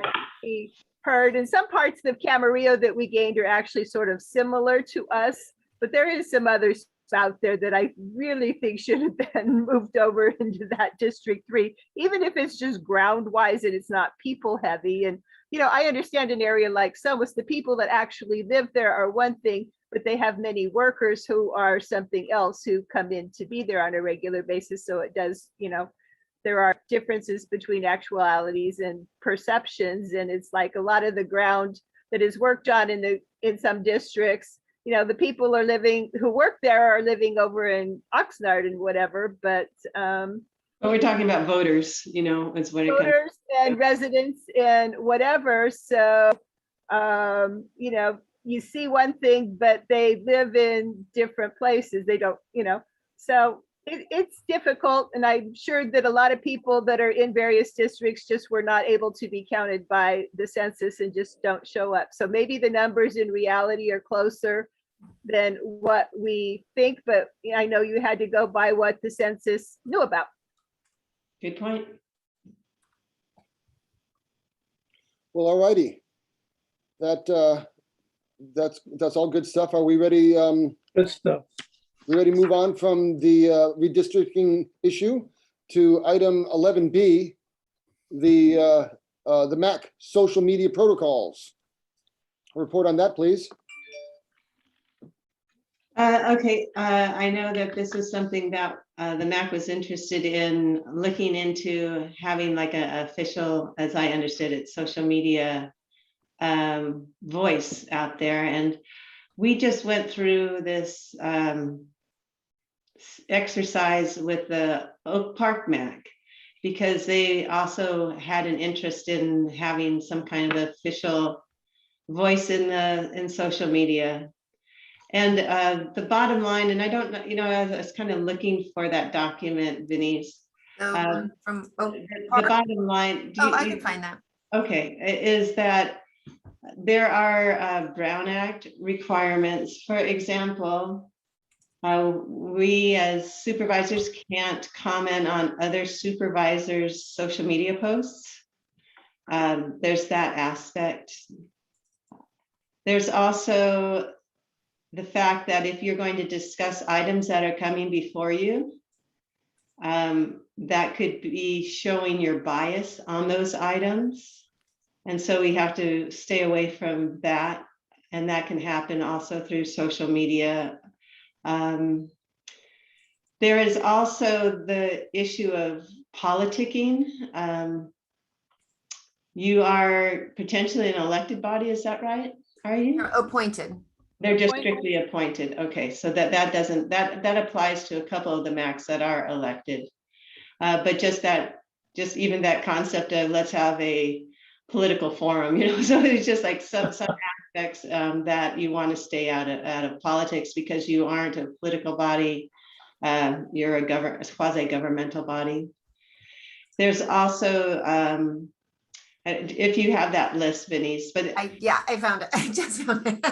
Here are some of the concerns. The issue of bias that I pointed out to you, the fact that you can't comment on each other's posts. Can't take positions in advance. Then you have to wonder, sometimes we'll see comments from MAC members on, you know, neighborhood next door rather, or elsewhere. And you have to wonder, is this person speaking for themselves? Or are they speaking from the MAC? So we do have a requirement that if you're going to make a presentation, that you point out that you are representing your body, or you have to specifically say, I am not representing, you know, I may be a member of the Casa Conejo MAC, but I am not representing. So all these kind of sticky issues are of concern. We have gotten complaints, not from your MAC, but from other areas where MAC members were posting. And so the complaints would come to my office. You know, you got to do something about this. This person's, you know, saying things that are not accurate. So there's all these kind of, like I say, kind of sticky things. So when we look at, well, what is it that could be posted? It'd be things like your minutes, your agenda, those kind of things that are objective and not commentary. And there isn't a body in the county, any of the different committees, boards, commissions, none of them have their own social media posts. We had one organization that kind of did that without contacting us and the board or the county. They opened up their own bank account. They got their own, you know, they just kind of went AWOL. And that all had to be kind of taken back, because you can't represent the Board of Supervisors, you can't represent positions that aren't in your sphere. So there's so many potential problems to it, and the precedent-setting nature is that what I would prefer is to just use my webpage. We have a Casa Conejo MAC webpage. You can post things on there like we have, and if you have suggestions that aren't already on there, like you mentioned earlier in the meeting, we can put that on there. That URL can always go out. If there's a document you want people to see, we can put that document up there, and then there'll be a link to it, so people could post those links if you want. but we can assist you in helping to get the information out through a social media, but not having a MAC member doing that because of the concerns of including these bullet points. I think there were some more that were raised after we brought this to the other MAC on this. The reason that I had brought this subject up and asked for it to be agenda item is a lot of us are active on nextdoor.com, which has, neighborhood issues. My cat is lost, or they're speeding, or hey, are you guys having this problem or that problem as neighbors? And so, more than one of us may have a solution or a helpful thing for that. But if one member comments, does that mean all the rest of us can't comment on something that was started as next door topic for just, it's neighborhood problem solving? That's, I think, where it gets that's what we were told, but I don't know the answer to that because you're not an elected body. But I would think that our county council would go to the, err on the side of caution and say, no, you guys should not be commenting on each other's posts. But we're not restricted. If it's on issues, well, ours isn't even if it's on issues specific that come to us. It's just like, don't do it. So I can't even do a thumbs up when, one of my supervisors puts something out there. So we can bring issues up on something like Nextdoor, but we can't comment on each other issues that are brought up. But we can still voice through Nextdoor, but not really on something that's formally before the MAC or whatever. But and point out specifically that you're not commenting as a member of the MAC. Okay, Right. So if we're doing something that sounds like it could be like the MAC on Nextdoor, make sure that our notice on Nextdoor says, I'm doing this as Wendy, not as Casa Conejo. Right. Okay, well, that helps. That definitely helps. Simple disclaimers, all that's needed to get your personal visions out there, making sure that you are not associating your personal comments with those positions of the MAC. Is that kind of what we're saying?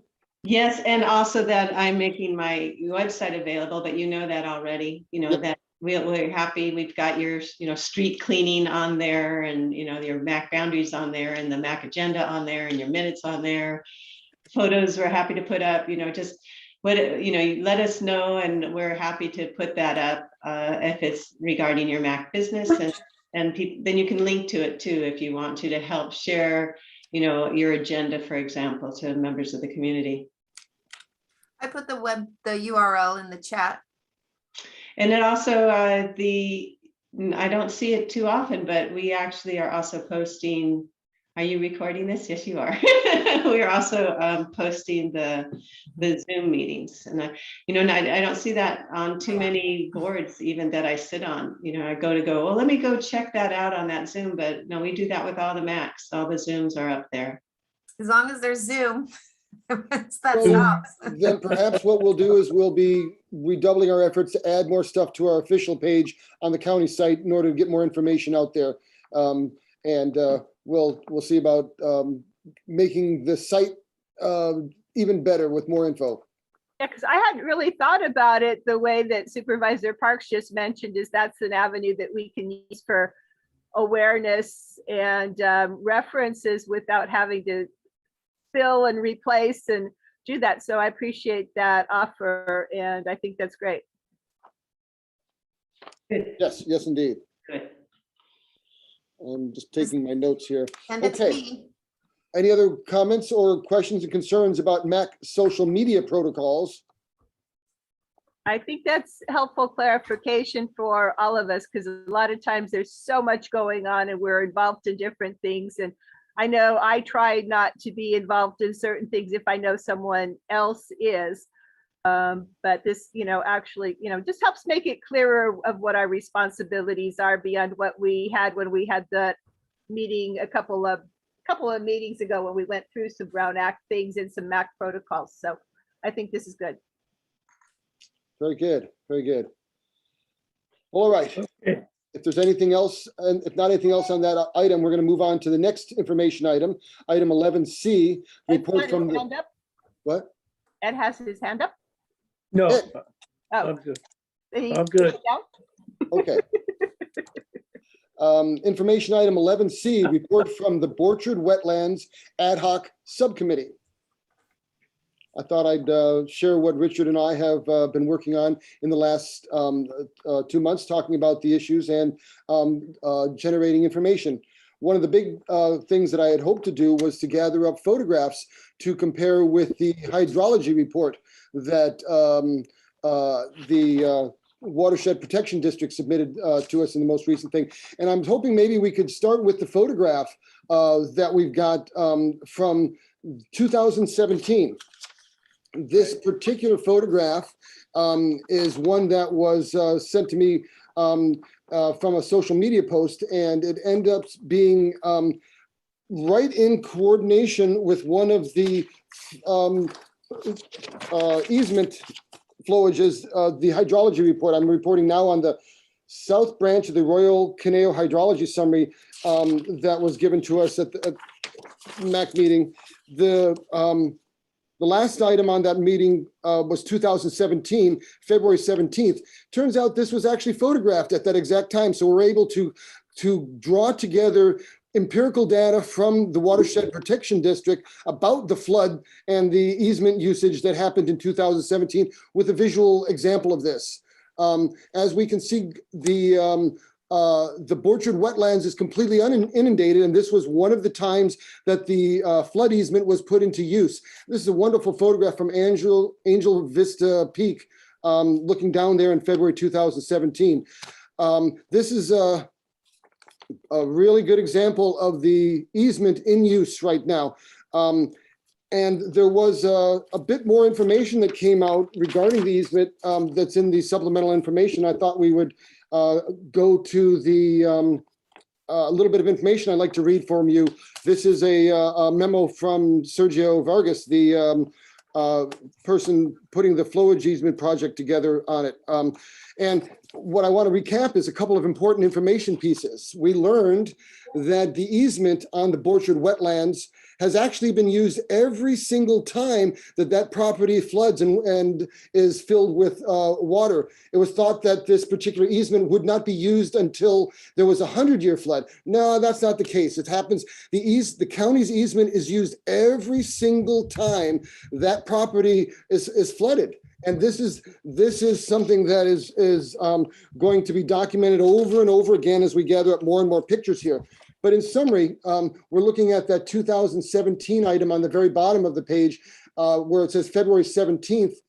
It was a 12-year flood. So this particular 12-year flood was photographed during that particular time, and it shows that there was nearly 0.7 of an inch of rain per hour during that storm. And it ended up being one of the times that exceeded the flood capacity, and it is measured by the Watershed Protection District. And so we have pictures of that. So we're working backwards. We'll have pictures and correlation to each of these floods. These have been big events. The channels have been filled beyond belief. The Borchard Wetlands has been flooded, and it's been an interesting collection of photographs. I've got some that look like the ark is going to be needed. It's really some epic flooding stuff like this. But I want to go in summary of something that Sergio sent me, and I want to go over this specifically. He said that the flowage easement is not limited to 100-year flood or greater. That's right. The flowage easement is used every single time that the Borchard Wetlands is flooded. I also want to point out the flowage easement accommodates flood flows as much lower flood frequency than the 100-year flood. And that's what we're talking about. 2017 was only a 12-year flood, yet it was needed. And it's based on the channel capacity, surrounding development, drainage discharged onto the easement, and existing easement channel drainage connectivity. The channel north bank is lower in elevation than the south bank along the easement, allowing floods to spill on into the flowage easements as intended. It was suggested that the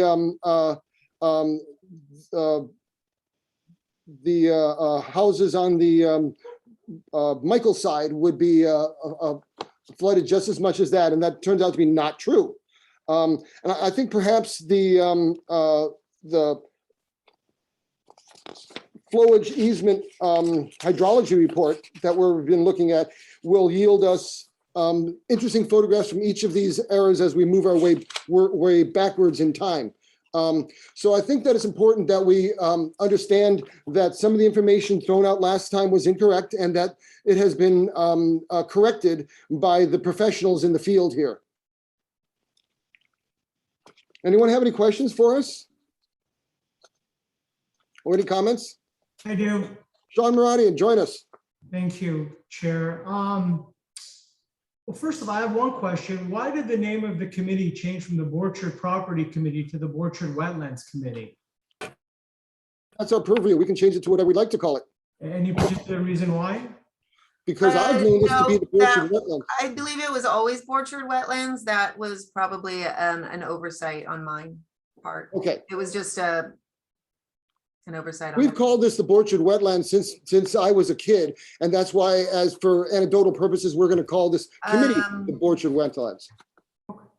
Second question I have is that the purpose of this information and all this historical data showing that the property holds water during a rain event, I'm not sure really what relevance it has. I don't think anybody's ever disputed that.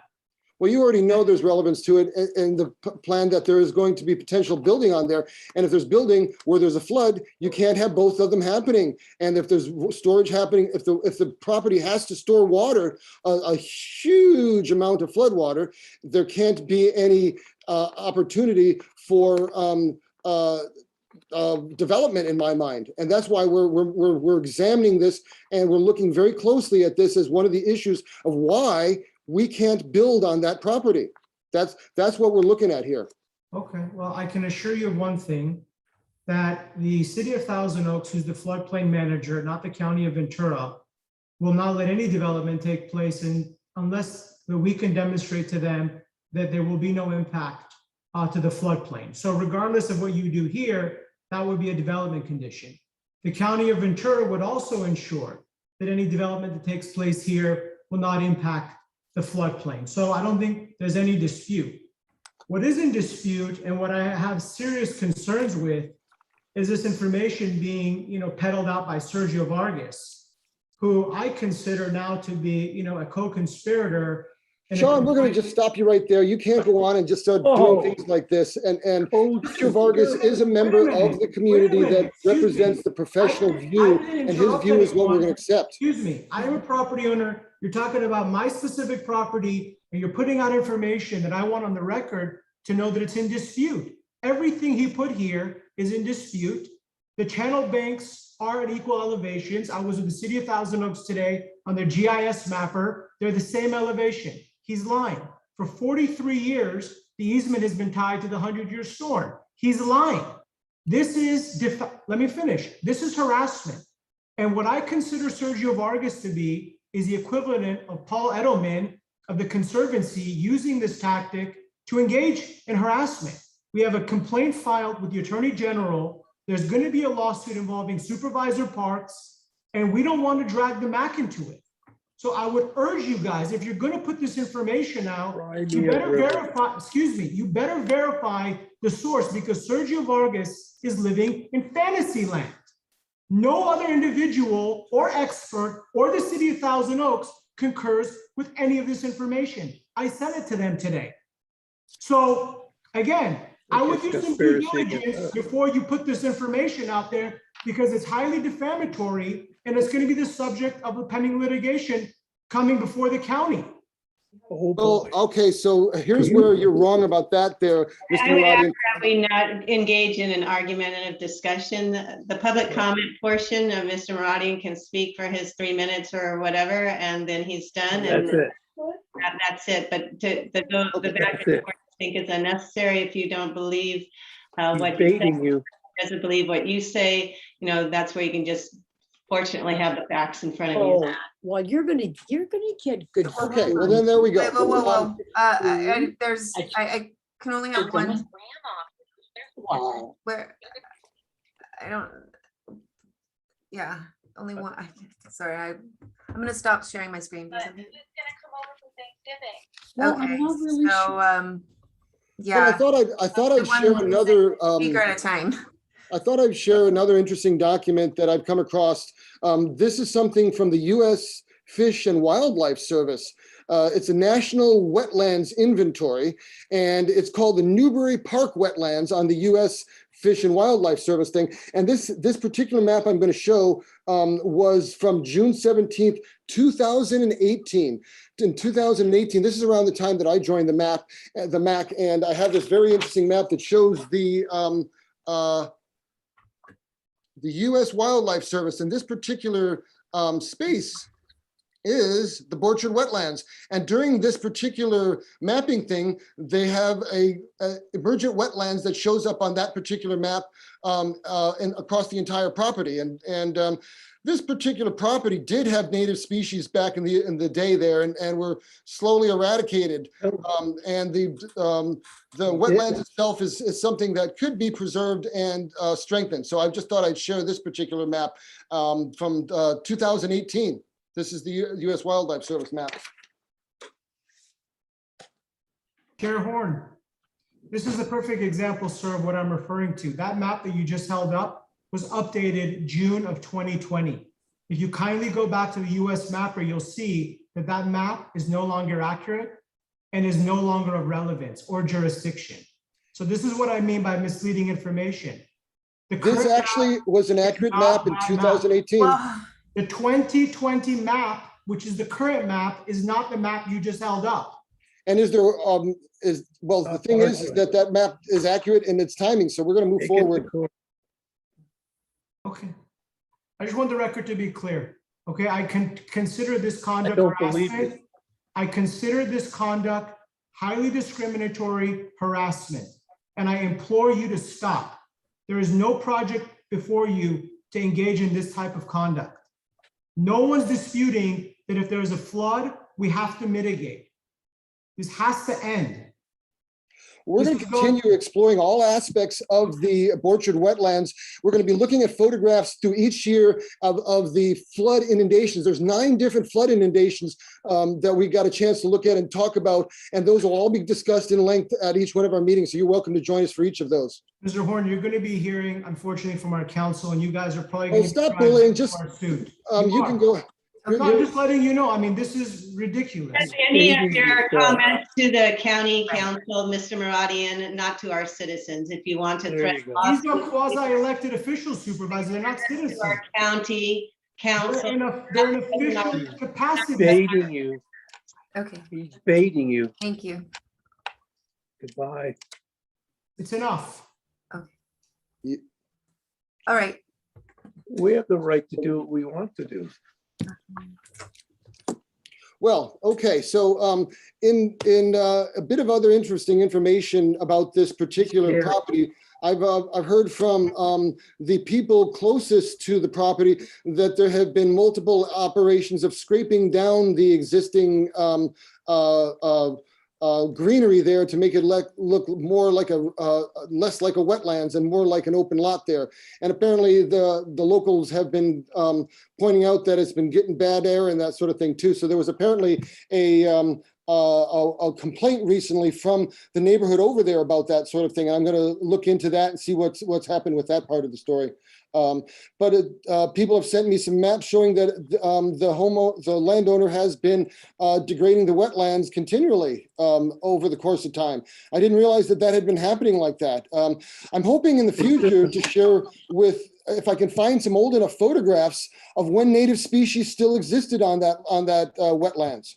I'm hoping to come across those. So that will be an exciting thing. I do believe that there is a win-win for everybody on this project here.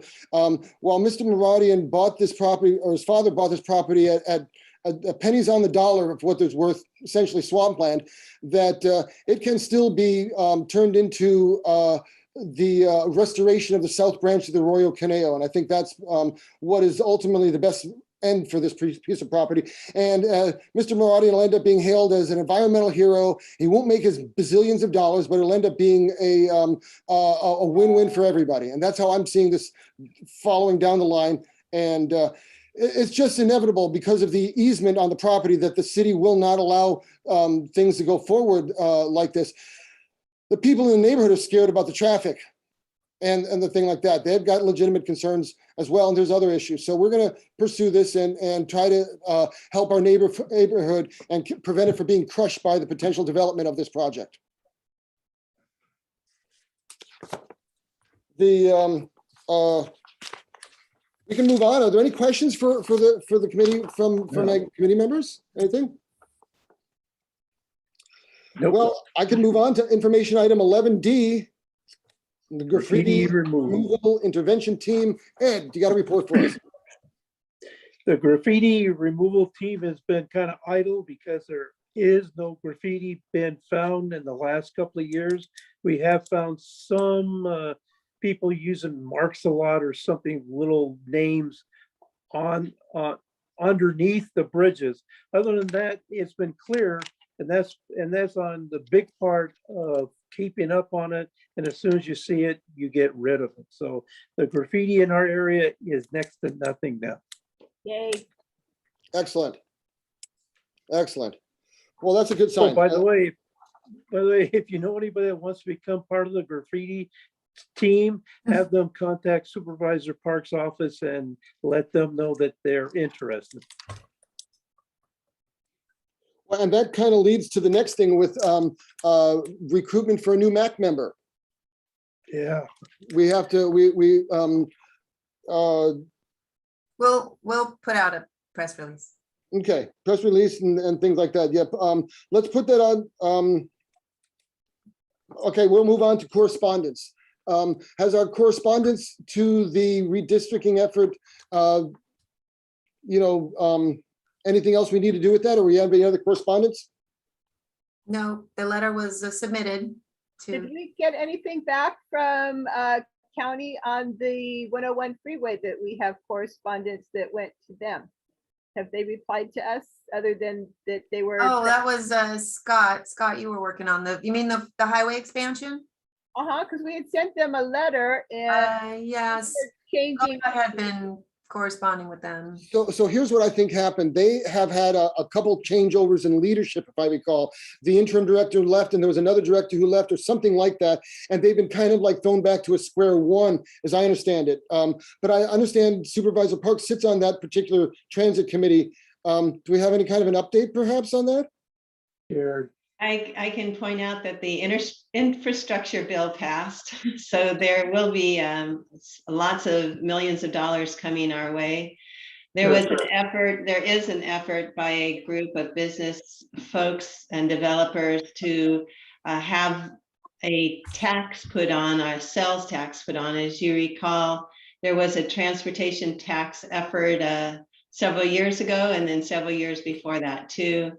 They came before our Transportation Commission requesting our endorsement of it. We did not give that and expressed concerns that they would set forth a funding structure for projects that we don't support. So there is that potential coming forward. But as far specifically about the widening project of the 101, I know that there are still environmental documents being prepared for that, and the Transportation Commission is overseeing it. And we will be probably appointing a new executive director in January. Okay, can I request please that in January, we find out what Ventura County is getting from the infrastructure bill? I saw some big loose figures in the news today about what LA is getting, but obviously Ventura County and a lot of other counties were not mentioned. So if we could kind of get an update on what that might mean for us next year, I would love to see that. And you're using county interchangeably with the Transportation Commission. Right. So the federal money is coming in, and I'd like to know what Ventura County is getting. And if there are things that maybe we need to apply for out of what county gets that are more applicable to our area, if we at least kind of have the numbers and the allocations that are planned for Ventura County, I think that would be good information for the MAC to have. I think it's too new for county to actually be able to provide those numbers. So you want that as a future agenda item, Wendy? Yeah, and or report whatever is applicable, Okay.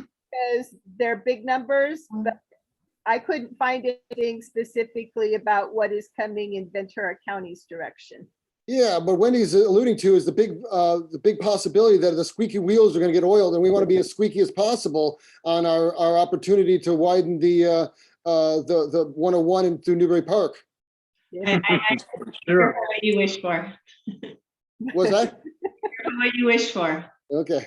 Yeah, I have some different views and you guys have some different views, but the question is whether there will be some money that might help us or how we might consider applying it.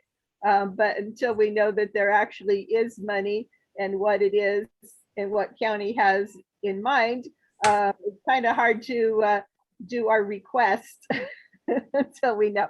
So, but I know county's not going to have that even remotely figured out quite yet. At least I would not expect them to, but maybe by our January meeting time, we might have some indication, at least in a general fashion.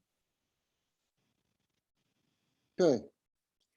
Well, that'd be that's a long-term project. I know we're gonna get there. I'll put that under future agenda items. Very good. Very good.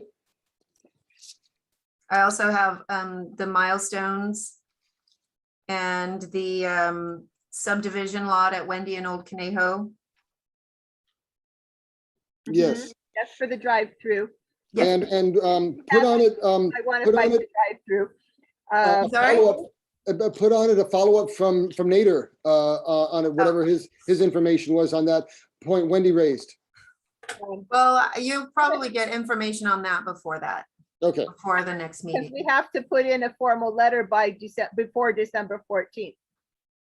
So we may need to be coordinating that via email through Venice and Linda to get that put together how it is. And you may have to let them know how you feel about what I had to say, but you won't be able to tell me directly. So. All right. All right. Well, we're going to get our little information and we'll go from there. It's a wonderful premise that we've been overcharged for a long time, but I'm not holding my breath for them to come back and say, "Oh yeah, we did." Okay. We'll see. We'll see. All right. That we can still fight further. Yes. Yes. I have the four items. Very good. Are there any other particular bits of information on a future agenda items? Whether we're going to meet in person in January, I believe January 20th, someplace in there is the next meeting, and that's usually our. It's January, so it would be January 19 is the third Wednesday. Well, then put on the calendar for next time also to approve the MAC agenda dates. I always MAC put them date. on, yes, I put them on Wednesday along with approval of the new MAC chair and vice chair. Okay, all right, so we're saying tentatively the December 19th? No, January 19th. January 19th, that's what I meant, January 19th, sorry. That's okay, Scott. You're doing great. All right, I got that in my little calendar. Look at how wide open my January is so far. Okay. That's nice. So if there are no more future agenda items, I'm going to request a motion for adjournment. Is it possible we could meet in person in January? It's possible. We'll find out we'll have our board meeting before your MAC meeting. If our board meeting is going to be in person, the MAC meeting can be also. Okay. Another thing I would like to put on the agenda for January is I would like to see somebody who has a particular position on the MAC take responsibility for posting meetings on Nextdoor as a regular matter of their job, not leaving it not to be published anywhere. That would be a discussion for next month or next meeting. Nextdoor app posting. Yeah, and making sure that, word gets out when we're meeting. Mhm. on Supervisor Parks's mailing list and what might get picked up by the Acorn or somebody or might not. Well, let me ask this. I have been posting the MAC meeting agenda as a reference. Did either of you, anyone else in our Casa Conejo get their email and see that and open a next door MAC thing that said I had posted this? I did the special meeting because nobody had posted it. So that's why next month, at our next meeting, I'd like to discuss having somebody take regular charge of posting. I actually posted on Nextdoor the special meeting and this one. So how about you? Anyone else in this meeting see the posting of this? No. Huh. Okay, so I need to figure out, I'll try and, I don't know anything about Nextdoor, how to get into the admin thing, but there's people who are the leads that are sorting out things, and I'll have to discuss with them how I'm supposed to properly publish this if I'm not doing it right, or how to get it more widely seen by people. Well, we need to decide who's going to be responsible for it at the next meeting. Or if I can, Discussion about it properly at the next meeting. Okay. I'm less computer literate. or I can figure out if I can do it, even though I'm not a member of the community, I might be able to do it as a City official or county as an official or those county kind of official. things. Sometimes And they that's just one less thing you have to do, so. I know the sheriff's gets to post and Ventura They County. do, so it's probably something that you don't have to discuss. I'll just take it on as my, just one more thing for you to do, right? yes. Yeah, but if it should be one of us, then we need to decide that who. It'll- what Okay, position it'll does it. probably be me. I post the agendas anyways, so. It's, and you know, whomever, but it shouldn't be too difficult. And thank you, Wendy, for suggesting it. And if you'd like to do that, you're welcome. Based on what else is assigned and where things shake out at the next meeting. Check. Okay. I'll entertain a motion for adjournment.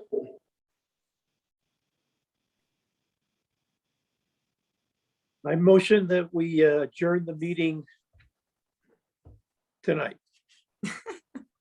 I'll second. Ed Via. We have a motion to adjourn. Is all in favor? Ed Via, Aye. Wendy Zimmerman, Aye. Richard Gaz. I'm gonna ask you to unmute, and he's back with us, Aye. and Chair Horn. Aye. Okay, adjourned at 8:02.